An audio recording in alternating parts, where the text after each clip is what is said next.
এক সময়ের দিগন্ত জোড়া নোনা জল আর সাধারণ মানুষের জীবন জীবিকার মহেশখালী এখন সম্ভাবনার এক নতুন দিগন্তে দাঁড়িয়েছে। সমুদ্রের বুক চিরে এগিয়ে আসছে গভীর সমুদ্র বন্দর, পাশে বিদ্যুৎ উৎপাদনের বিশাল অবকাঠামো, আর পুরো অঞ্চলকে ঘিরে চলছে সমন্বিত উন্নয়নের পরিকল্পনা। আজ সেই সম্ভাবনার বাস্তব অগ্রগতি সরেজমিনে দেখলেন প্রধানমন্ত্রী তারেক রহমান। রিফাত আহমেদের ছবিতে শফিকুল হকের রিপোর্ট। ভৌগোলিক অবস্থানই মহেশখালীর সবচেয়ে বড় শক্তি। বঙ্গোপসাগরের উপকূল ঘেঁষে এই অঞ্চলকে ঘিরেই তৈরি হচ্ছে গভীর সমুদ্র বন্দর সহ একাধিক কৌশলগত অবকাঠামো। মহেশখালীর আরেকটি বড় পরিচয় জ্বালানি। দেশের জ্বালানি নিরাপত্তার গুরুত্বপূর্ণ অবকাঠামো ইতোমধ্যেই গড়ে উঠেছে এই অঞ্চলে।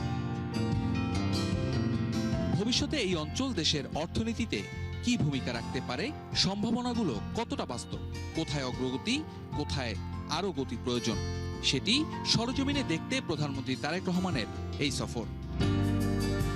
রোববার বেলা 11:15টায় মহেশখালীর মাতারবাড়িতে পৌঁছান প্রধানমন্ত্রী। শুরুতেই বৃহত্তর উন্নয়ন পরিকল্পনা নিয়ে প্রকল্প সংশ্লিষ্টদের কাছ থেকে সার্বিক অগ্রগতির ব্রিফিং নেন প্রধানমন্ত্রী।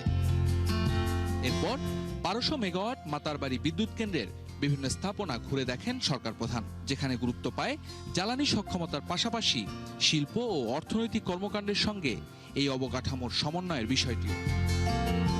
সেখান থেকে মাতারবাড়ি গভীর সমুদ্র বন্দর পরিদর্শনে যান প্রধানমন্ত্রী তারেক রহমান। বন্দরের অবকাঠামোগত অগ্রগতি, কার্যক্রম এবং ভবিষ্যৎ সক্ষমতা সম্পর্কে নেন বিস্তারিত ধারণা। মিষ্টি পান, লবণ চাষ আর শুটকি দ্বীপ হিসেবে পরিচিত মহেশখালী ধীরে ধীরে তার পরিচয় বদলাচ্ছে। সমুদ্র তীরবর্তী এই ভূখণ্ডে একের পর এক মেগা প্রকল্পে বদলে যাচ্ছে পুরো অঞ্চলের অর্থনৈতিক সম্ভাবনা। প্রধানমন্ত্রী তারেক রহমানের এই সফর শুধু উন্নয়ন কর্মকাণ্ড পরিদর্শনী নয়, বরং বঙ্গোপসাগরকে ঘিরে বাংলাদেশের ভবিষ্যৎ অর্থনীতির যে সম্ভাবনা তৈরি হয়েছে তারই একটি গুরুত্বপূর্ণ অধ্যায়। শফিকুল হক, ৭১, মহেশখালী, কক্সবাজার।